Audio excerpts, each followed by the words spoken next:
Hello and welcome to the Board Game Bunker, and this is the start of our campaign stroke legacy playthrough that will be every Friday. And to start it off, it's a game that we have played once before on my personal channel, a gaming channel that we used to upload to, and it is Kinfire Chronicles. Now normally we'd be doing this intro in here together, me and Taylor, who will be playing through it. However, I just want to put a quick disclaimer out in the start of these first 4 videos that, as I say, it was on my previous channel. It's an older setup. We had a coffee table that we were trying to cram every component of this game onto. We had microphones that we were still trying to figure out how to use. So the quality isn't as what you'd expect for the rest, like the rest of the channel. However, it is just the first 4 episodes. So if you can bear with us for them first 4, we'll be then up to this new setup with the new table, new cameras, because we were recording this on a webcam, I believe, the first 4 episodes. So apologies.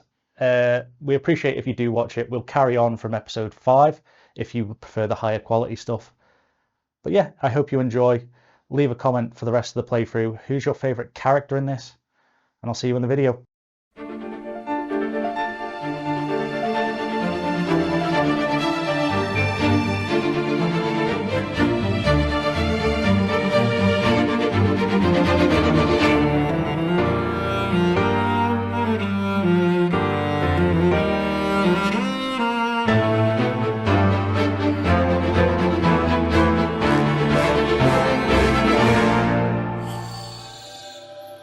Joining me this week, I am joined by Taylor. Hello. And we are playing Kinfire Chronicles Nightfall. You are joining us right at the start of our adventure. This is going to be a dungeon crawler. We will carry on playing it as long as you're interested and as long as we like the game.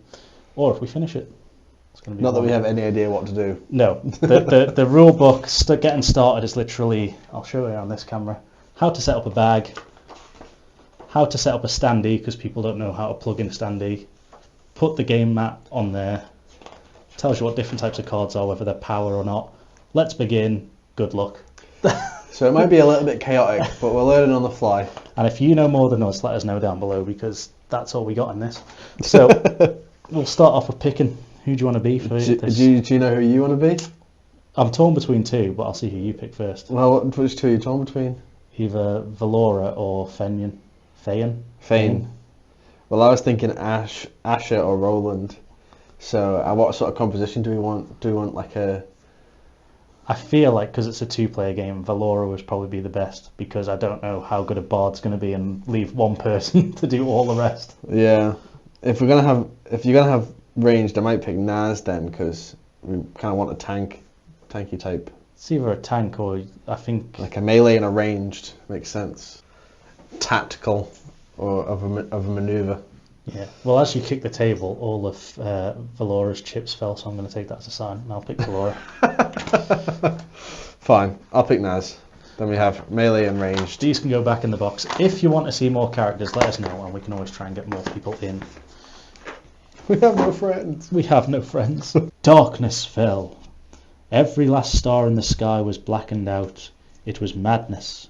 The land itself was twisted and transformed overnight, with unknown thousands whisked away to where no one knew. The starless night had returned.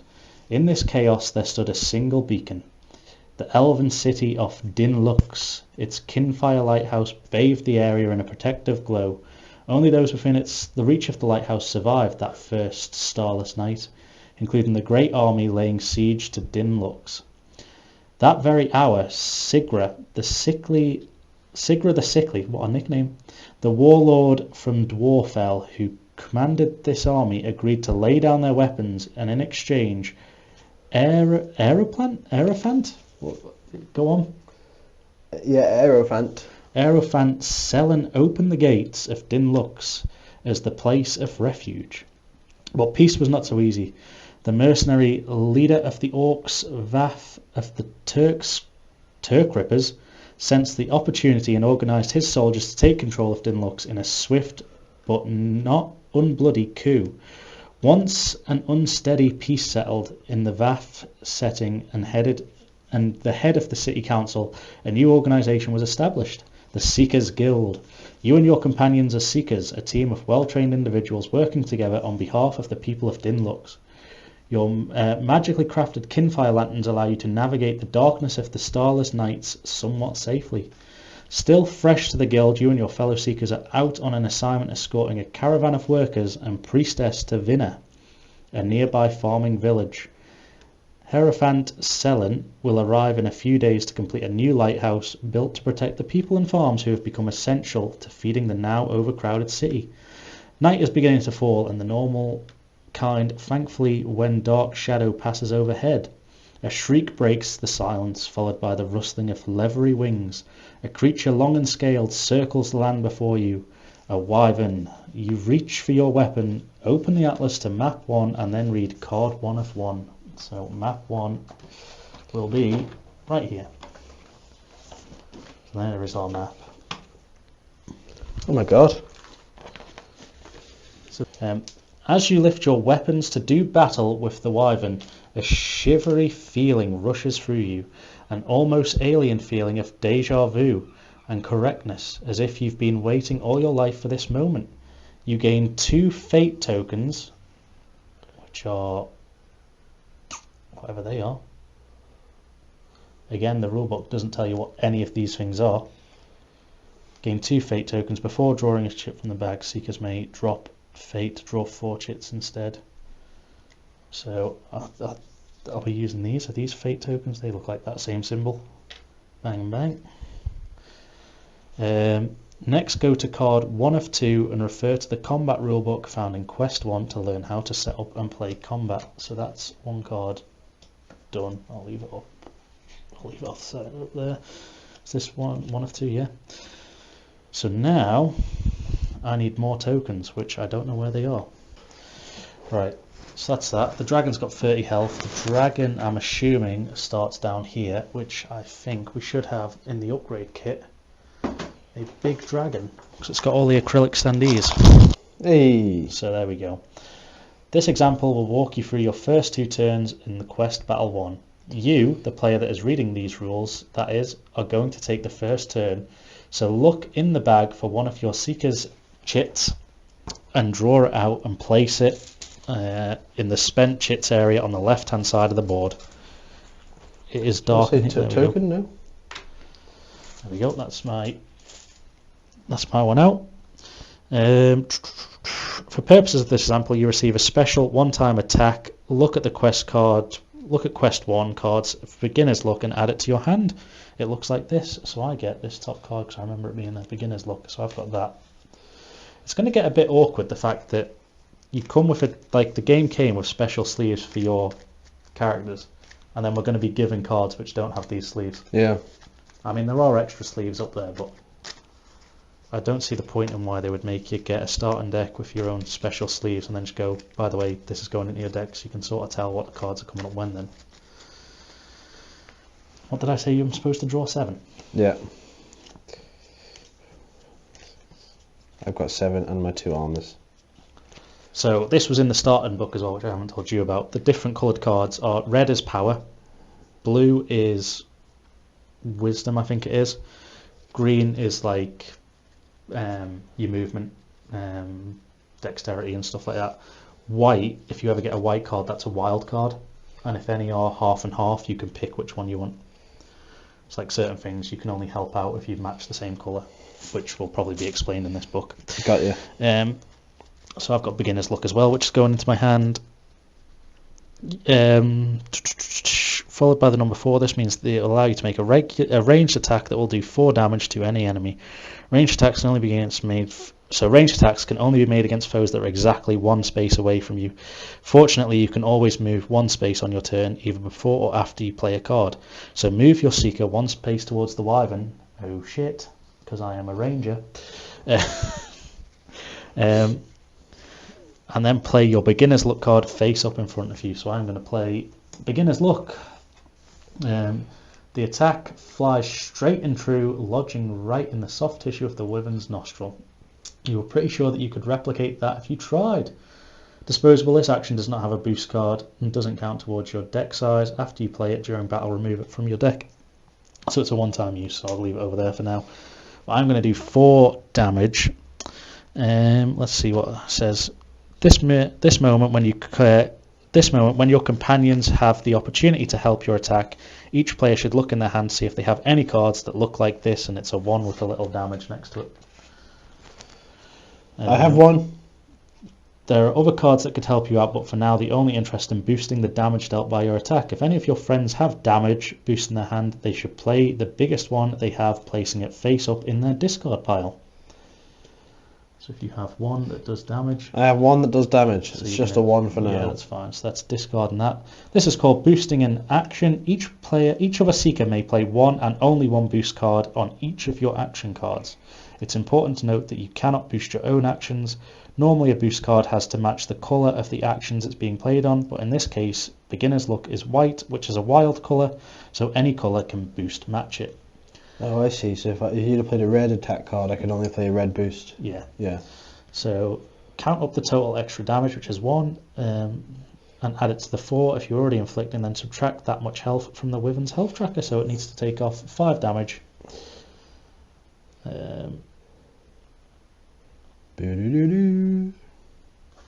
Oh, you bastard. Give fucking tutorial rulebook. A solid first attack. Oh, whoops. One last itty bitty detail. See how the 4 on your beginner's luck card looks like it has darkness around it? Well, that means that the attack enrages the enemy you hit with, so if you don't already have the Wyvern's focus, take that from the Seeker who does and place it next to yours. Oh no. So I've basically shot an arrow into it and gone, fuck you, buddy. just taking it. Right, where does that say now? It'll be fine, probably.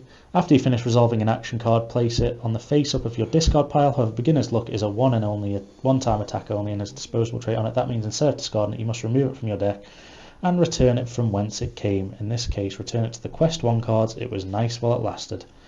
After moving and acting, check your hand cards to make sure you have at least 1 action card left. You do, and if so, it ends your turn. Turn 2. After this turn ends, reach back into the bag and draw out a new chit. After this turn ends, reach back into the bag and draw out a new chit. See who goes next. In this case, search for the bag for the enemy chit numbered 1. So I have to now draw out number 1. I wish this was said earlier, so I didn't have to just sit here searching for a tiny number 1 in this bag full of many numbers.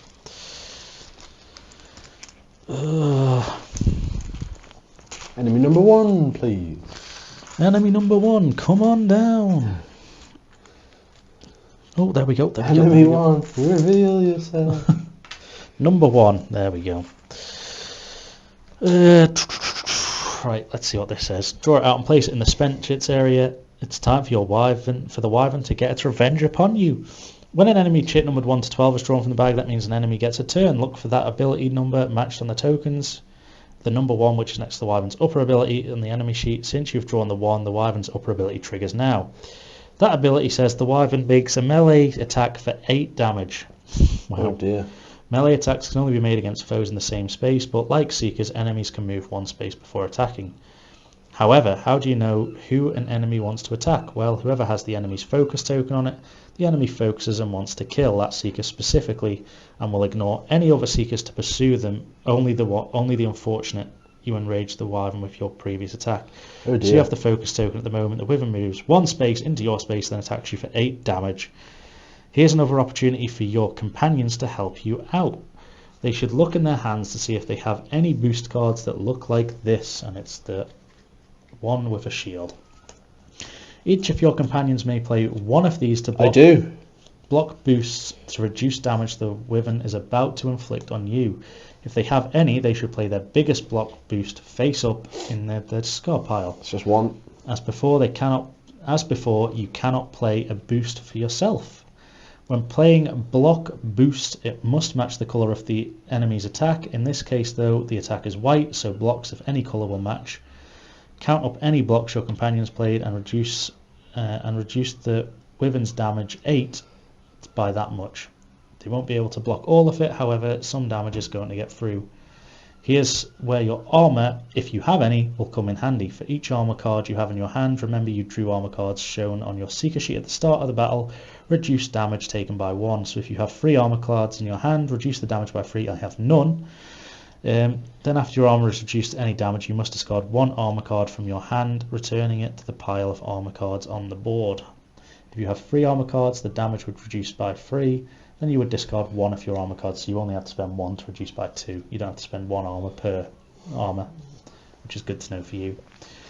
Using armor is mandatory. If you have any, you can't skip using it in order to save it for later. So wait, what was that? So because this is 2, I use my armor to block 2 damage. Is that right? Yeah, so that one that you've played now is only going to take 1 off me, so I'm still going to take 7 damage here and go down to 10 health. Yeah. But if you have to play it, so if the dragon was attacking you, yeah, you have to play your armor card. But if you play 1 of your cards, you still get 2 shield.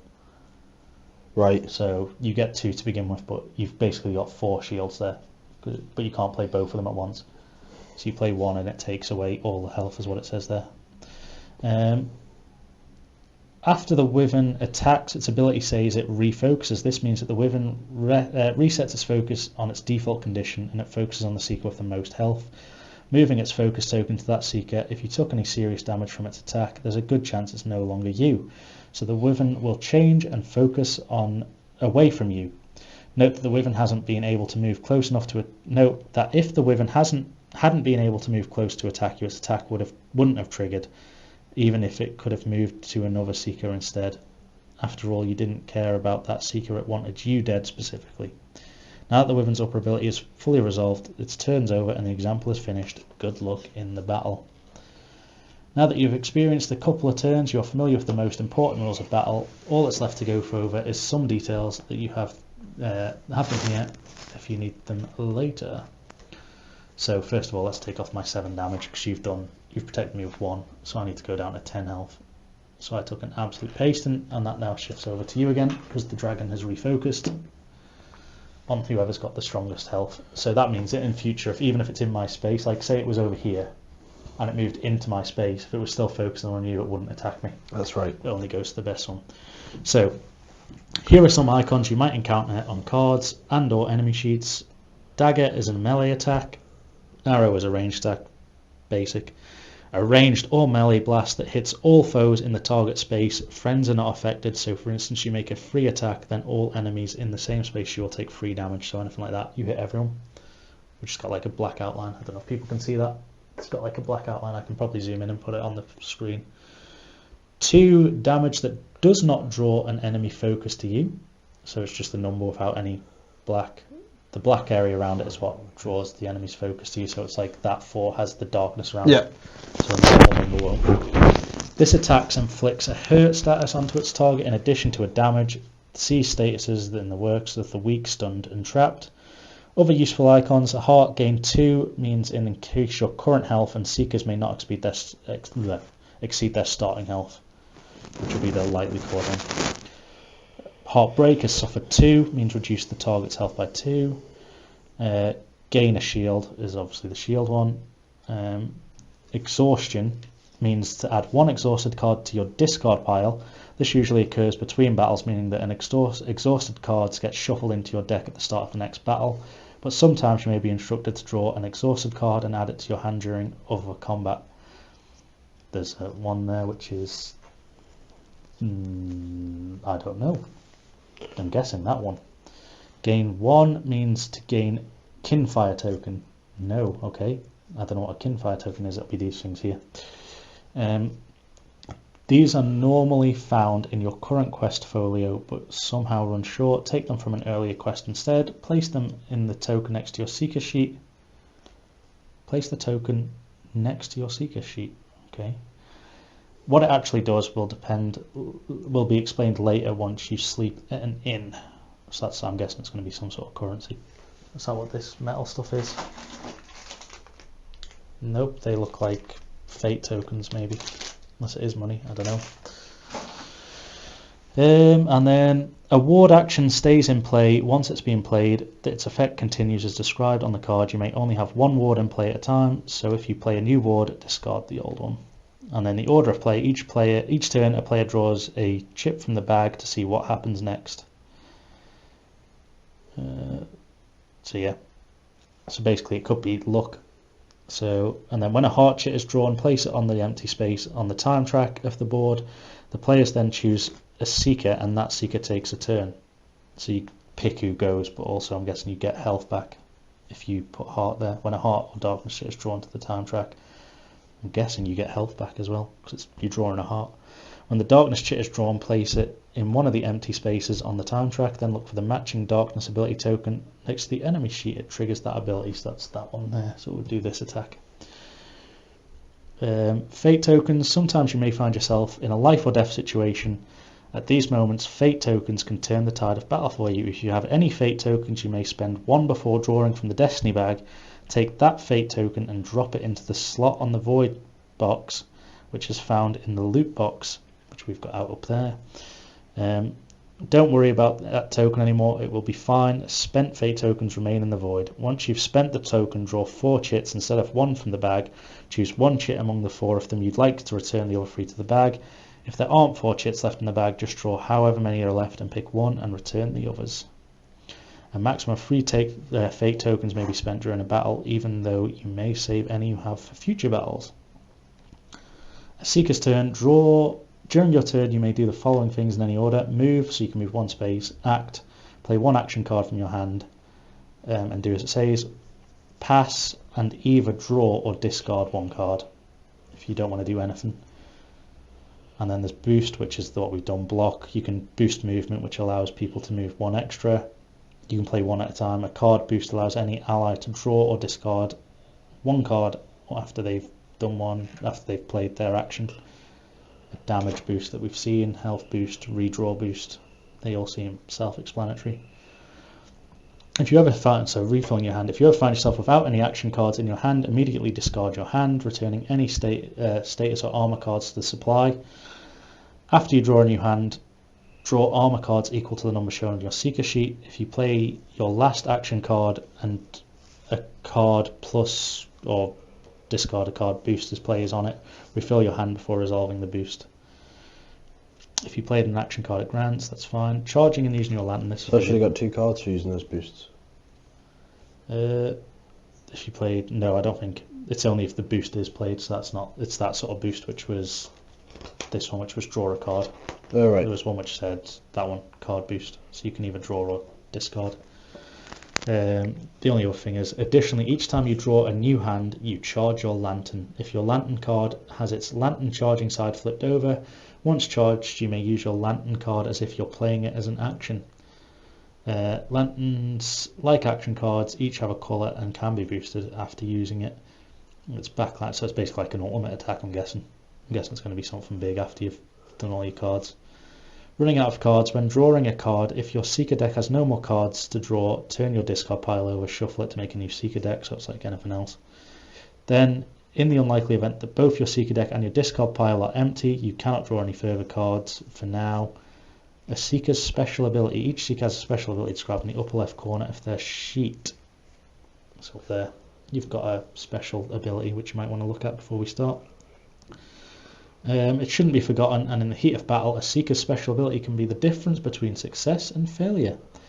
An enemy's turn. When darkness or an enemy chit is drawn from the bag, it triggers. We've already gone over that in that first attack. Enemy focus, we've already gone over. When an attack with a status effect is used against an enemy, take a status card from the indicated type and turn it to its enemy's side. Choose one of the enemy's active abilities, not a passive one, and cover it with the status card. Active abilities have the ability tokens next to them, passive abilities do not. When the active ability with one or more statuses on top of it is triggered, the status card take effect before the ability is resolved. For example, an enemy with a hurt status on top of it, their ability would suffer 2 less damage before they could use the ability. Oh no, sorry. Their ability would suffer on top of their ability would suffer, so they would suffer, so that if we had something covering that, for example, and the Wyvern used it, it would take 2 damage before doing its attack. Yeah. 2 hurt statuses and 2 trap statuses on top of their target would suffer 4 damage. Before using the ability, that wouldn't be able to move this turn, and the extra trap status is wasted as you can only be so trapped. After resolving all status cards, discard them to the corresponding piles. And then an attack that affects using against you with status cards, indicate the type return to the seeker side and add it to your hand. Typically one of each status is your hand triggers at the start of your turn. You may discard one status of each type at the end of your turn. So you have to have them for one turn, but I'm guessing it's going to be like, they'll say on it what they do. I'm guessing it's going to hurt you and do all sorts on them, which we'll see as we pick them up and use them.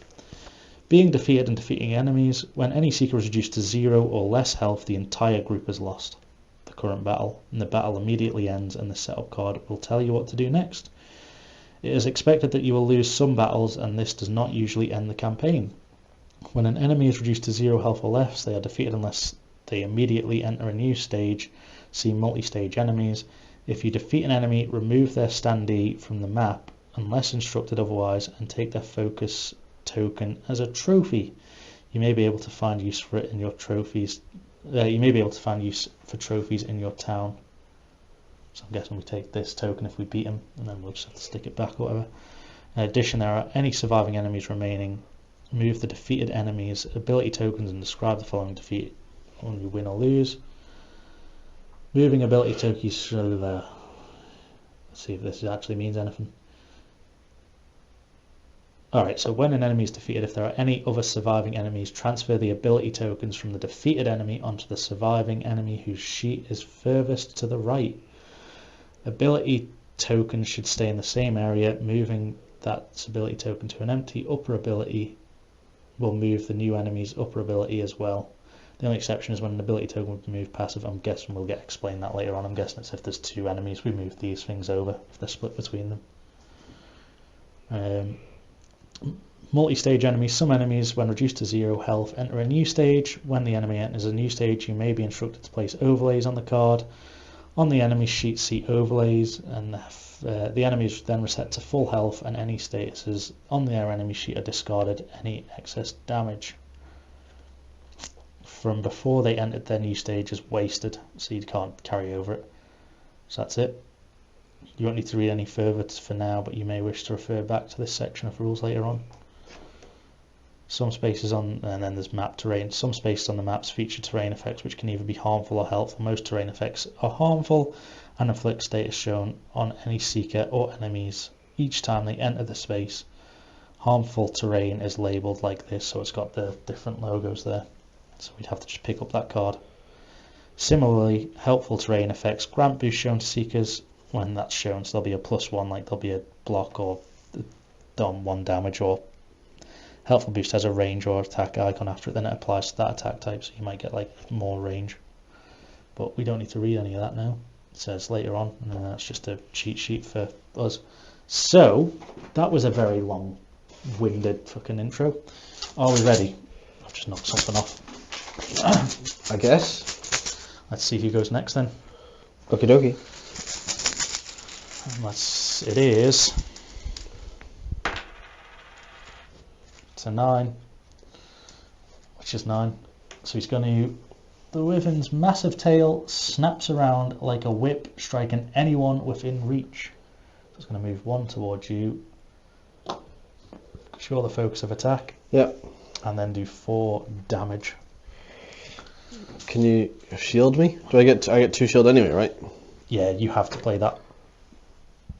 I have to play my armor. You have to play it, yeah, it's mandatory. So you have to play at least 1 armor. I have got quite a lot, to be fair.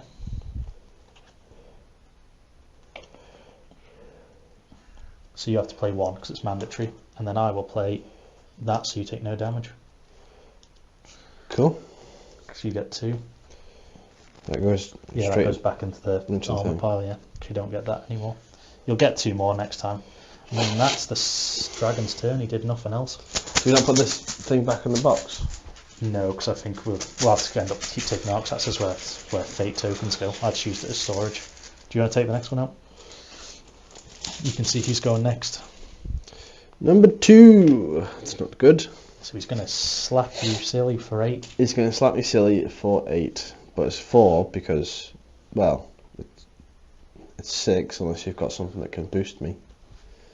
He does. So just another 2. It's just 4 damage. And then it refocuses, but I think you're still the strongest thing here. Because I've got 10 health. Yeah, I've got 16. Hopefully one of us can go soon. The odds are that there's, well, 11 of us in here. So now we've got more chance than the dragon to go. The wyvern. In theory. It's you. Aye, nice.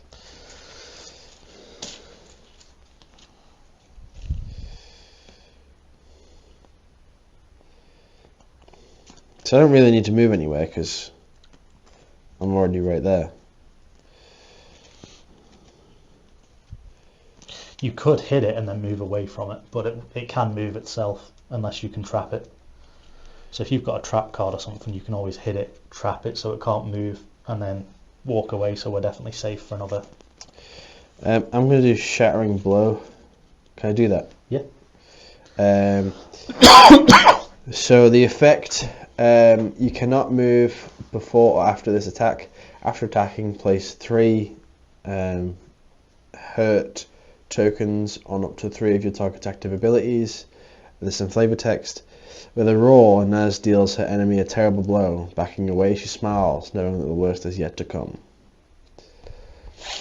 So it's 4 damage, and then because it's black, they should focus me, but they're focusing me anyway, and they have 3 hurt on their... So you can put it on any of these. It says it has to be on. You can't do passive ones, which is this one. But you can put it on, so 3 can go on any of them. Are they double-sided or not? One says... Yeah, there you go. Oh, yeah, that's the one. I'll put 2 on the big soul one. I'll put 1 on the slightly lesser one. And then it takes 4 damage, does it? It does, yes. You've got that. 21 health. 21, and we're up again. And it is. Bam, bam, bam, bam. It's you. It's me. I get to do something. What do you mean you get to do something? You had the opening shot. I know, but the book had the opening shot, and then it got me slap silly. Well, you know, damage. Sounds like a skill issue to me. Right, do I do that or do I do that one? That is the question. I'm going to do this one. Well, oh, I don't have actually, I don't have any greens. Oh, no, I've got blues and reds. It's too late. We're not meta-gaming it. I was going to say, because we're a team, I was going to say, did you want to move after your turn? But I can't because of my thing. Oh, did it say you had to stay? Yeah, you cannot move before or after this attack. Ah, fair enough. Well, I'm going to play Capture Ruin. It's a blue one. Okay, good. It's a range for 2. You draw a complicated pattern into the air. Energy forms into the shackles that bind your enemy as spikes close around them. So I will play that. However, before you show anything, I can reveal this card from my hand. In fact, can I do that? Does it have to be the same colour? It doesn't say it has to be the same colour, but the rules say that it has to be this. That makes no sense. Let's house rules this and see what you say, because I'll read you the text that's on it. It says here at the bottom, when you make a ranged attack, if you show that this card is in your hand, your attack gains +1 damage. Now, does it have to be a ranged attack in that colour, or is it just a... because it doesn't say off this colour, but I know the rules say that the cards have to match. I don't know. It's the first time we're doing it. Let's not make it harder for ourselves. I'd say it counts. Right. Well, say it counts for now. If you're watching this and you've played this before, let us know below if we're breaking the rules here, because that to me sounds like it's her own ability. By the way, I haven't even read my thing. Each time Valores enters a space without enemies, she may choose another seeker within 1 space of her. That seeker gains 1 armor. So if so what I can do is, yeah, I'll do that afterwards, because I've already said that I'm going to do my move. So I'll do that. I've got a +1 there.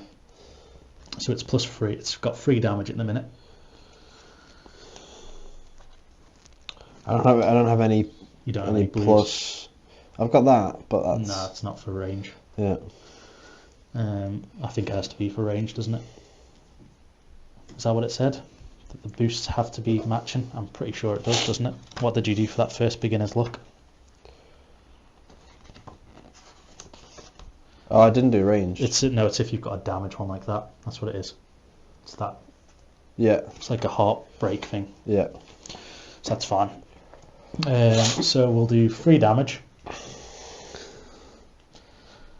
So we are down to 18. The wyvern gets trapped, so it can't move. Trapped. Where? Yeah, that way. Just anywhere on there, I think. We know it's got the thing. When this ability triggers, discard... Oh, it's actually got to be on an ability. Okay. When this ability triggers, discard this card. This enemy cannot move this turn. Oh my god, so much CC. Let's put it up there so it can't move. Then I'm going to use my thing to move here. Uh-huh. And my Guardian from afar. Each time Valora enters a space without enemies, she may choose one Seeker within one space of her, and that Seeker gains an armor. So you can take an armor. Excellent. Thank you very much. That's a good turn. It was a very good turn. So Valora looks like she can actually help. What's your ability? I can move you. Oh, fair enough. So you can get. So I can activate your thing by moving you into a. We get health. Dun dun dun dun. So we pick who goes for an attack, but also we get to pick. One of us gets to be healed. Well, I'm tanking at the moment, so I would argue for me to. Yeah, you can take it because he targets the weaker, the strongest anyway. So whoever gets it is going to be still target. So yeah, if you take it, 'cause you've got the armor, so you can heal too. And then, who do we want to go? Do you want to have a? Well, I can move you as my turn, and you get your ability again, or is it whenever you do it? Because I can move you into a space. It's and then... each time I move. Each time Valora enters a space without an enemy. All right, because I can. Whenever Naz moves during her turn, she may choose to move another Seeker instead. So this is a lapping effect. It give me more armor. Just constantly give you armor. I mean, it says each time she moves into a space without an enemy. So yeah, I don't see why not. So instead of my attack, I'm gonna. Well, I get you an still attack. Get to an attack. Yeah. So I'll move you out into here. So I get another armor. And it seems a bit busted. It does, yeah. I think like there's going to be people in the comments going, "That's cheating. You fucked the game." I could give another Seeker an extra movement, move you back, get another one. Just stuck up. You activated my trap card, and I play Pot of Greed, allowing me to draw 2 armor cards. So I'll probably do Inevitable, because I don't really have much else. Let's see, before attacking, you may move your target to your space. Well, he's already there, so I don't really need to do that. The flavor text is, close your eyes, her teacher often instructed, that your sword move with the wind. It is swiftness, it is power. So that is 3 damage, unless you can boost it. I can't. I've got no boost cards, unfortunately. That's alright. I can let you draw a card if you want. I won't say no. I'm running a little thin. So I'll just get one from my... Yeah, you can just draw a card. You can either draw or discard. I'll draw. I don't know why I would want to discard. Sounds like alright. PUBG. Did you do the 3 damage to him, yeah? Yeah, I did. He's on 15 now. We're halfway there. We're halfway there. So now it's... Give me another chit.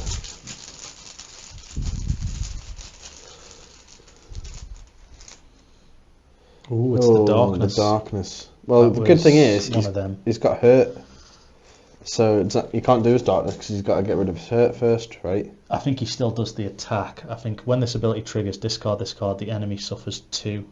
Does that stop it? I thought it said it still did it. It goes back there anyway. Let me have a look.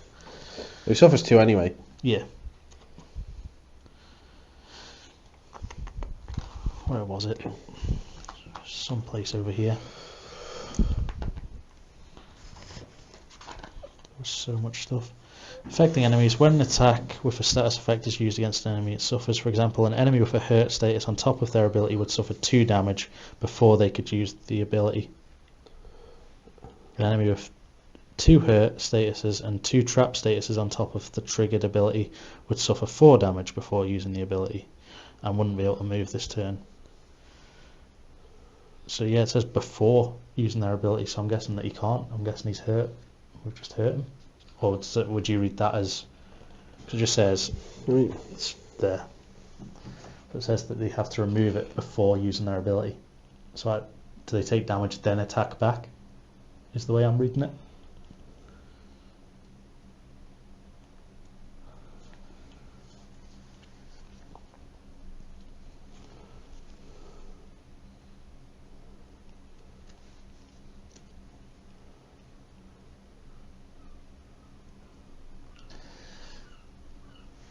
Yeah, it says when an active ability with one or more statuses on top of it is triggered, all other status cards take effect before the ability is resolved. So the ability does get resolved, but it's taking damage. but it's first. taking damage first. Yeah.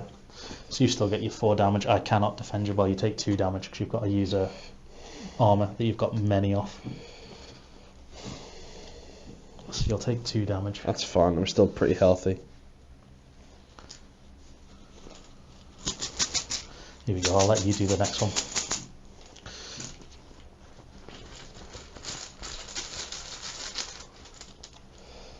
Another darkness.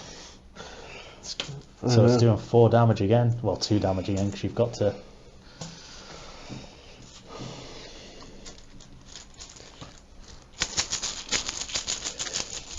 Right, now the odds definitely are in our favour. And it should, yeah, you become the focus because that's what that black thing means. Yeah. So but you're already the focus, so it's fine. So who's go? You've got to draw from the bag again. I'll let you do it. I'm out of the bag drawer. Well, I've only got one thing I can do, and then I'd have to discard all my cards anyway, so. 5. Which is... It's going to take a lot of damage. It is... Can't move, but it's going to take 4 damage. Does it get rid of all of them? Yeah. Or does it get rid of one at a time? It says it gets rid of all of them, but it takes more, because obviously it's 2 per, so it's Just going to take take 4 damage. Which is good. So we are down to 9. It's going to do 6 damage to you. Because I can't, I've got no shields, unfortunately. I have no more armour. So do I take the full damage, or does that still count? The 2 that I have? Well, you've taken 2 off, so it'll be 6, won't it? Yeah. So you take 6 damage. So now I'm down to 8 health, and you are now the focus. Oh, bollocks. And I'm 1 hit if I get another one of those. Oh, no, I'm not. No, I'm not. Oh, you've got armour, you're safe. Yeah. Right, let's hopefully not get slapped silly. I mean, he's down to 9 health, so... I can't do 9 damage. It's a heal, which is not good in the long run. But whose turn do we want it to be? How much damage can you ideally do? At the moment...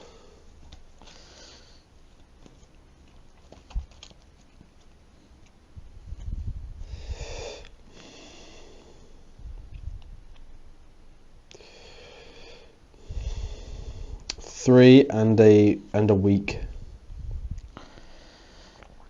That's better than me. I can only do 2. But I think it might be wise to... Is it better to do damage, or is it better to stack armor? Because you can move, then I can move you with this, and I can also move you again with this. Yeah, that's fine. So it gets me 3 armors. Yeah. So yeah, if I have to go, that means I get to heal, which is kind of good.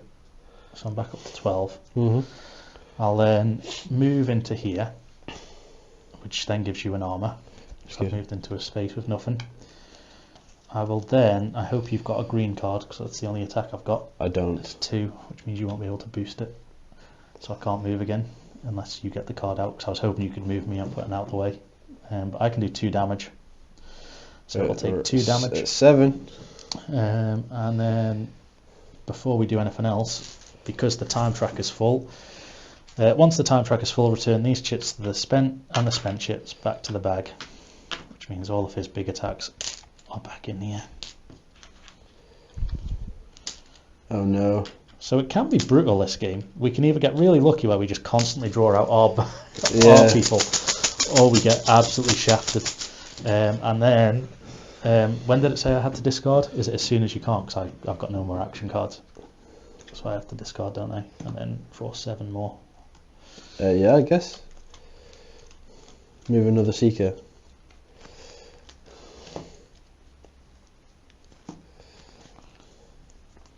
When did the lantern get refreshed? Is it when you can't first draw a hand, or is it after you've got no cards left? I'm not sure. So have I just got my lantern? Which seems a bit weird if it was just The first time you have no action cards left, it charges. Am I looking at the wrong one? No, this is the right one. It said somewhere about a lantern in here. There we go, charge. Each time you draw a new hand, you charge your lantern. So I've drawn a new hand. Cool. 7 damage. What? So you can kill them in one? Damn right I can. Snipe his ass. Does that go in your hand? It's like a... It's just there. It's the lantern. So it's classed as my hand. But as soon as I discard it, the lantern basically gets used. Unless you do pull it in your hand. Maybe we do. Because it's one that I can do. Ooh, hello. This attack may target any one enemy anywhere on the map, even in your space. Sick. So I can run away and then just fucking snipe them. Let's hope that it's you. Destiny bag. Bag of destiny. Oh, we'll take it. It can be me. It's gonna be me. I think we go me. Yeah, I think we go you as well. You've got your lantern. It's only on 7 health. So you can do 7 damage. Health. I will move one away just to take the piss. And then I will use my snipe, which does 7 damage.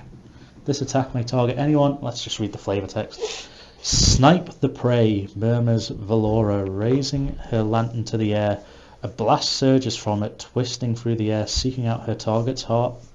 This attack may target any one enemy anywhere on the map, even in your space. So I've just used my one special ability to kill the wyvern. You did. And then what did it say? If you gain 2 fate tokens, which is fine. Place one of them. Next, go to card 1 and 2 to do the thing. He's now face down. The unified symbol of death. Ah, fair enough. If a seeker is defeated, you lose the quest. If the wyvern is reduced to 0, go to 1-4, which is 1-4. That one there. Let's see what this says. The wyvern folds its wings over itself, finally defeated. You turn to the people expecting relief and gratitude. Instead, you're met with wide eyes and screams. You turn back in time to see the creature throw open its wings. The battle is not nearly over. The wyvern enters its second stage. Place overlays 1A and 1B and 1C on its sheet. Oh no. Phase 2. I like the fact that you were just there. So 1C must go on the bottom, I'm guessing. All attacks deal 1 less damage to the wyvern. Oh no. I'm assuming, or does it go here? I don't know where it's supposed to go. It doesn't really say.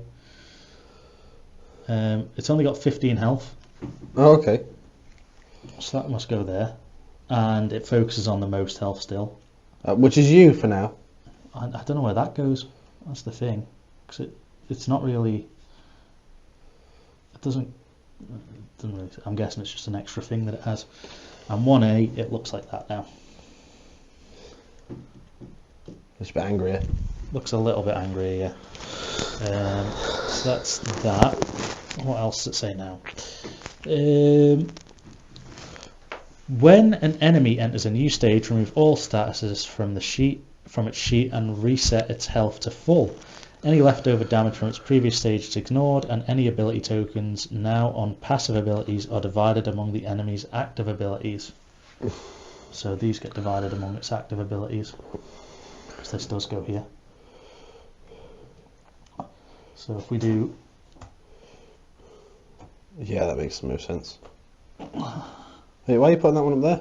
Well, it just says, it says divide them. What do you want to do 2 on the bottom one? Yeah, because it's like... I don't know if it's what we want or how you're supposed to divide them. If a seeker loses, we still lose the quest. Thankfully, I ran away because I'm its target, unless it resets that as well. If the wyvern is reduced to 0 health, go to 1-5, which is fine. So we have done this part. Now in the next one, do we reset the bag or does that stay out? It doesn't say reset the bag, does it? So I'm assuming that stays there. Yeah. Is there a different token for the wyvern that's now changed what it looks like? I'm assuming not. There's loads of tokens in this bag. I'm assuming that one looks the same. There's a big thing here. What's that look like? That doesn't look like him. That doesn't look like wyvern to me. There might not be, it might just be all that one, which I'm assuming it is. Yeah, it doesn't look like there's any here that look any different than that. That's fine. Yeah, it's just that one, we'll have to use the same one. So it's that one again, it stays where it is, I'm guessing. Nothing resets. So now it's got a passive ability though, which is all attacks deal 1 less. Great. Yeah. Let's see who goes first. It's going to come for me, and it can't hit me unless it's me. Nice, nice, nice. What can I do? That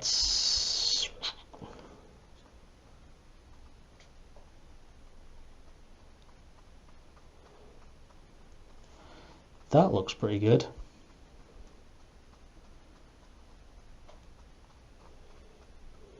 Oh, okay, that's a strong card. That's how strong that was. Ooh. Where are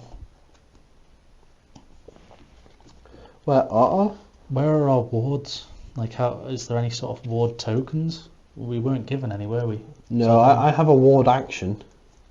What do we use as ward tokens? It just sort of stays out. Like, I would just like leave it here rather than put it in the discard pile. Right.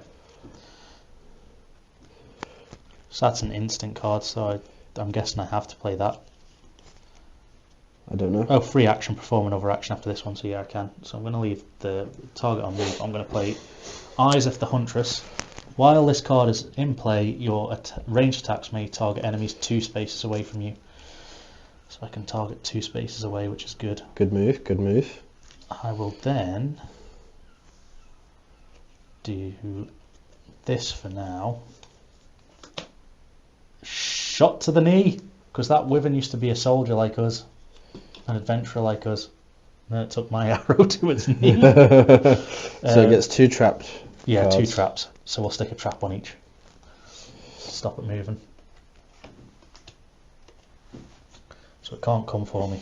And then it does 1 damage because it's got its passive. So it's on 14 health. Cool. And I'm guessing you couldn't boost it. No, I can't boost it. That's all I can do then.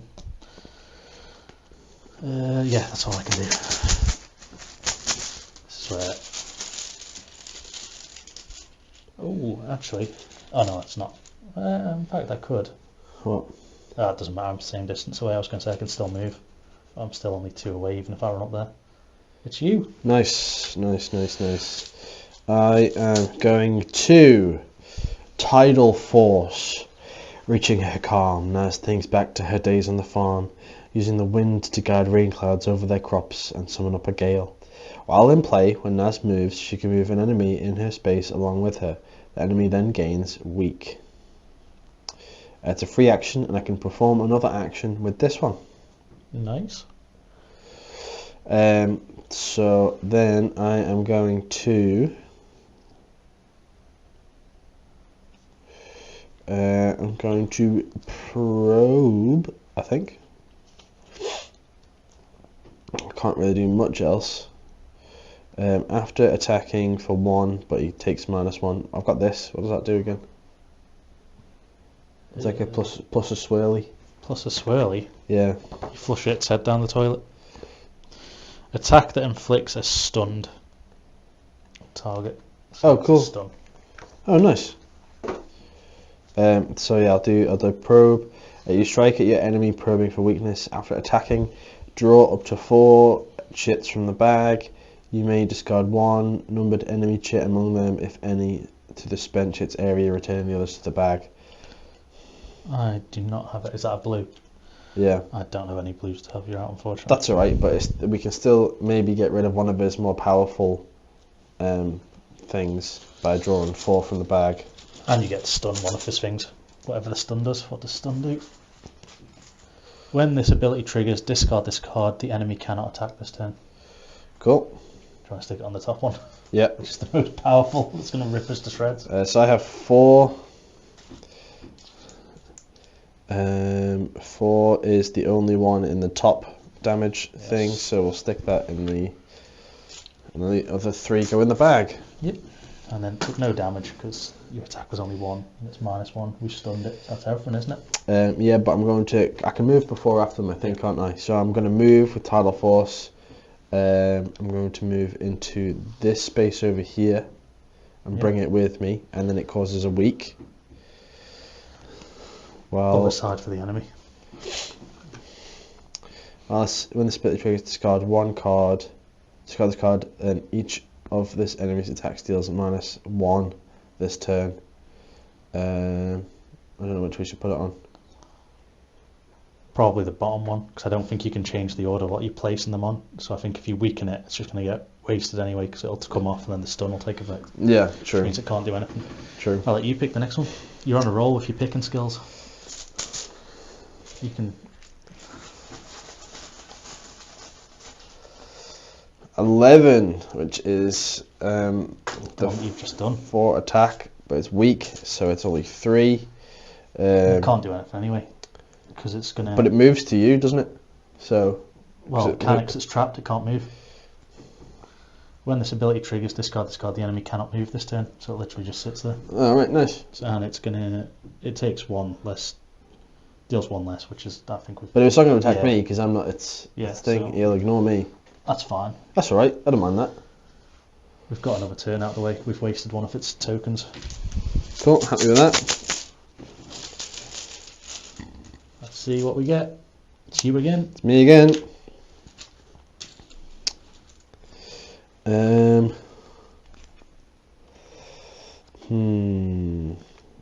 I'm just going to have to do this because I can't really do anything else, I don't think. You take position, catching the eyes of your allies. Together you surround your enemy and attack from all sides. 2 damage, and then 1 boosted damage for every other seeker in your space. There's only me, so that's just the 2 damage. -1 is just the 1 damage. Yep. 15 health. Chipping away, chipping away. Cool. Yeah, I've got a card which is so annoying to use. I'll move him again till he gets another week. Yeah, makes sense. Because I'm still away from you and I can just sort of skirt him around here. It's a 3. Oh no, he's stunned. He's stunned, so we can't do anything. I would nearly put that back in the bag then. Both of these get... It's just the 1, isn't it? Is it? What's it? Does it go through all of them? How would that work? When this ability triggers, discard this card, the enemy cannot attack this turn. But then it can't move either, so yeah. Yeah, because otherwise it would move towards me, so trapped comes in as well. So it can't attack and it can't move, so it's just stuck with you. Stunned. Cool, that's good. Happy with that. And it refocuses though at the end, which I'm still the strongest. You're still the strongest, Joe. It's me! It's you! Now I've got a card which would have been good, but I'm not going to do it. That one still works as well. I have no boosts. It's I'm pretty much down at my last card. It's fine. I'll do solid shot then, which is just a free, which I'll do 2 because it's at range now. I become the focus, but I already am. So it'll go down to 11. 11. Which is good. That's all I could do on that one. It's a 9. 9. It's weak, so but it can't attack you anyway. Does that still get used if you can't do it? Yeah, because it's still going to be. It's still triggering that one because it moves towards me as well because it gets 1, so it's moved away from you. That's all right. But you could always jump in. Maybe. I don't really know what I would do. 8. 8 is towards me again. 4. It's going to move then hit. Yeah.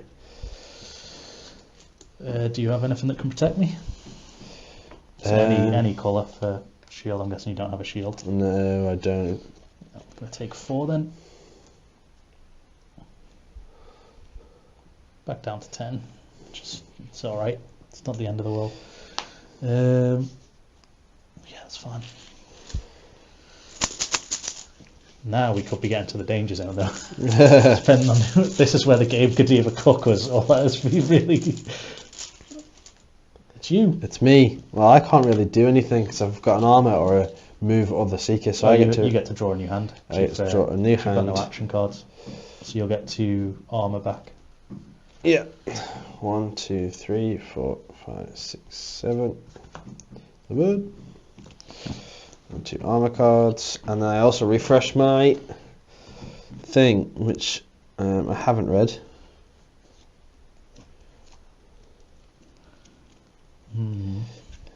That's good. Let's see what other options I have.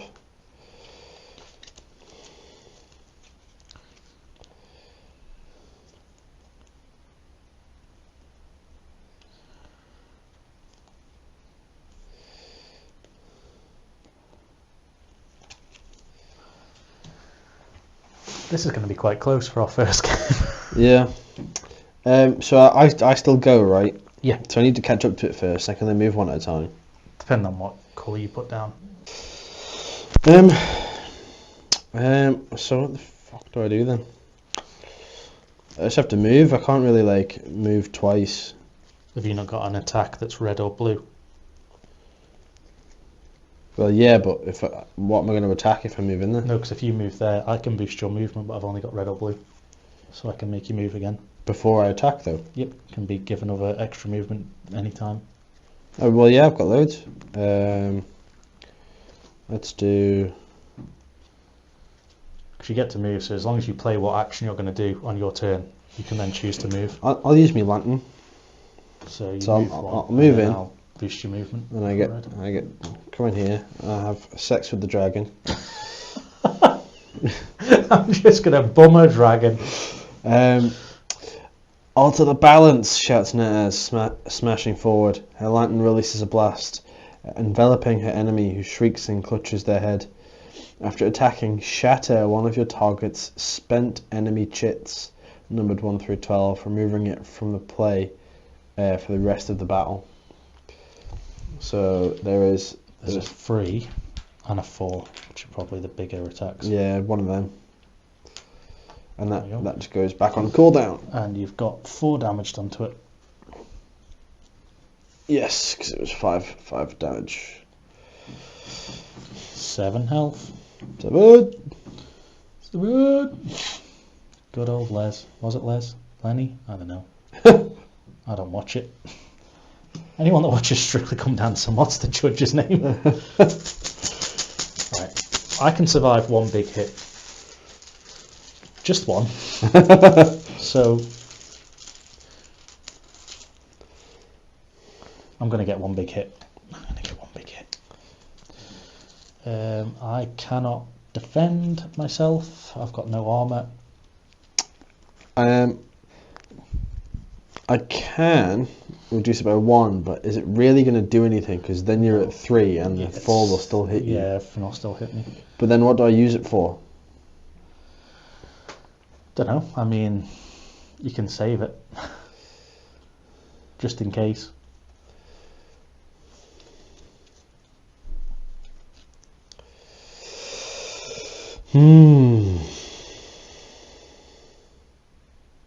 This was the big attack, wasn't it? It's going to refocus on you. Yeah.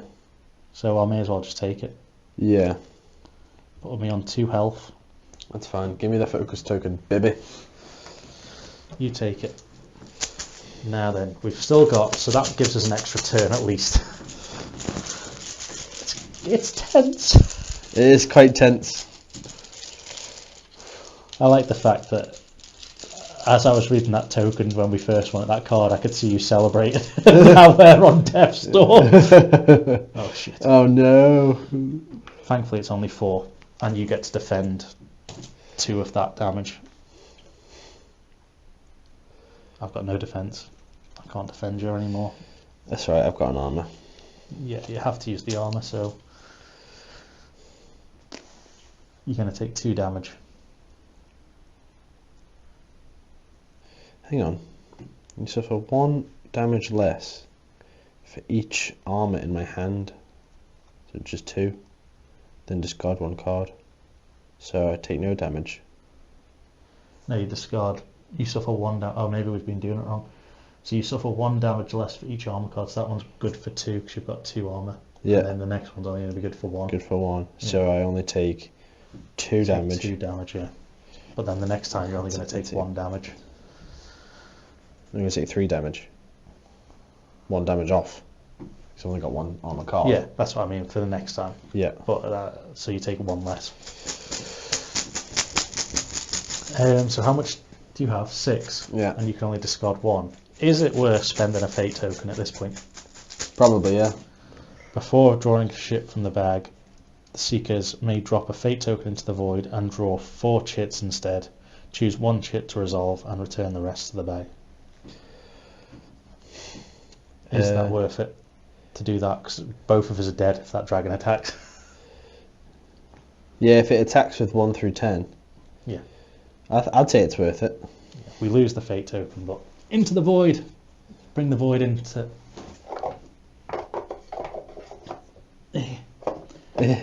Into the void it goes.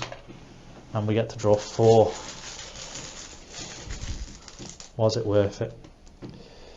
12, yeah, worth it straight away. Oh no. Well, at least you can go. I could go, because you get to resolve any of them immediately, don't you? Yep, we resolve whichever one we want and then return the rest. So, do we want to... I think it's the only choice we've got, because it's going to kill... well, no. 12 and 6 won't kill you. 1 definitely kills you.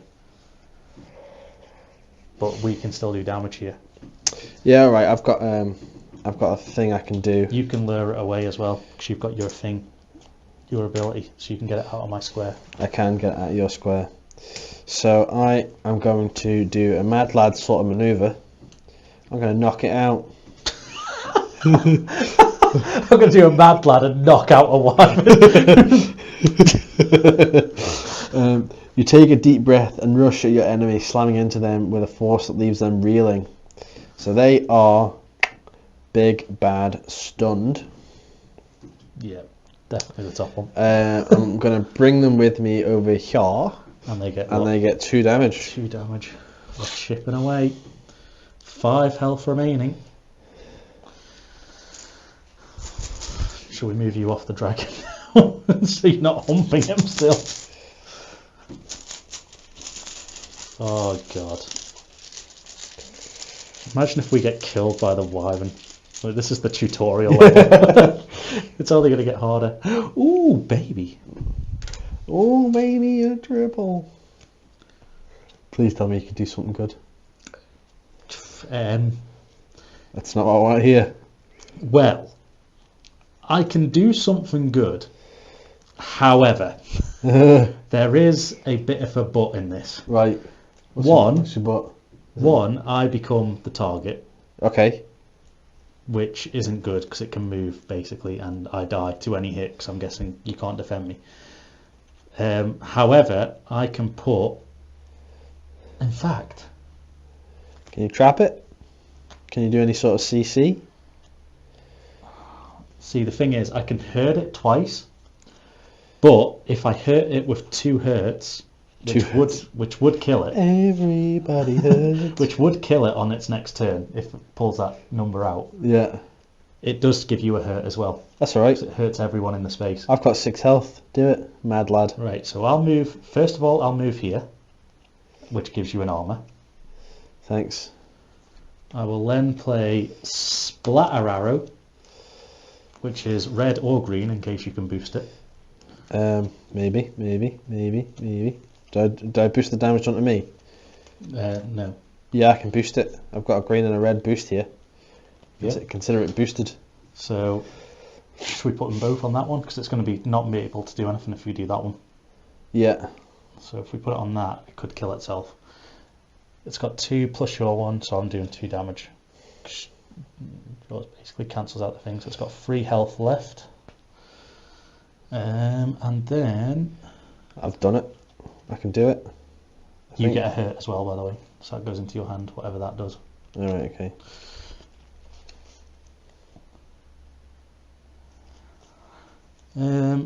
Yes, that's that done. So now I don't really want to use the fate token, but No, we should, because I can win.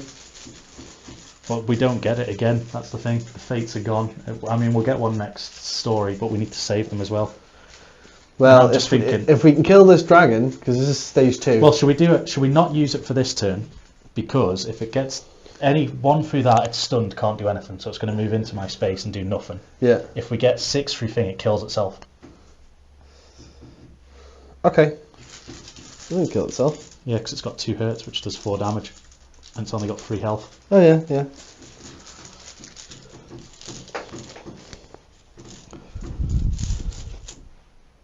It's me. You anyway.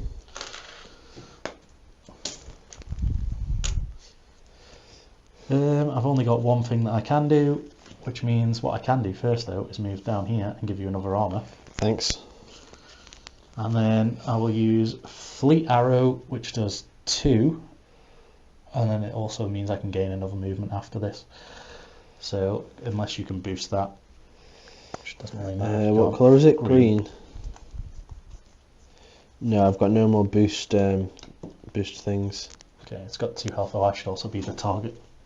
The last one gave me the target. And that's it. That's all I can do. And I'm then out of cards. So do I discard now, or do I have to wait till my next turn? I don't Because know. I can't draw anything anymore. Right. Are you gonna do your extra movement? Did you do your extra movement? No, I don't think so. I haven't done it yet. Because you can move back up there. Move And down if you here. move here, then I'm in adjacent space and get another armor. Yeah, that's fair enough. Enemy focus, seeker, drawing. Why does it say drawing?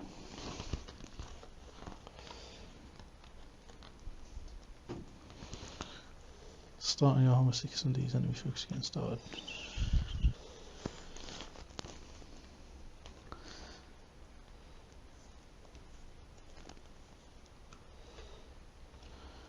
If you ever find yourself without any action cards in your hand, immediately discard your hand, returning any status or armor cards to the supply, and draw a new hand. So yeah, I've got no more action cards, I've just got that. So I'll discard it and draw a new hand. And I haven't got enough. Do I keep these 4 and then just shuffle that? Or do I just shuffle everything together?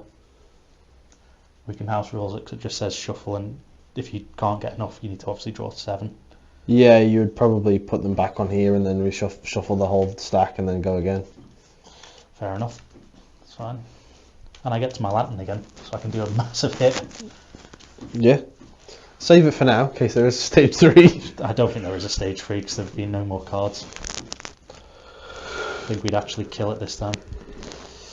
1, 2, 3, 4, 5, 6, 7.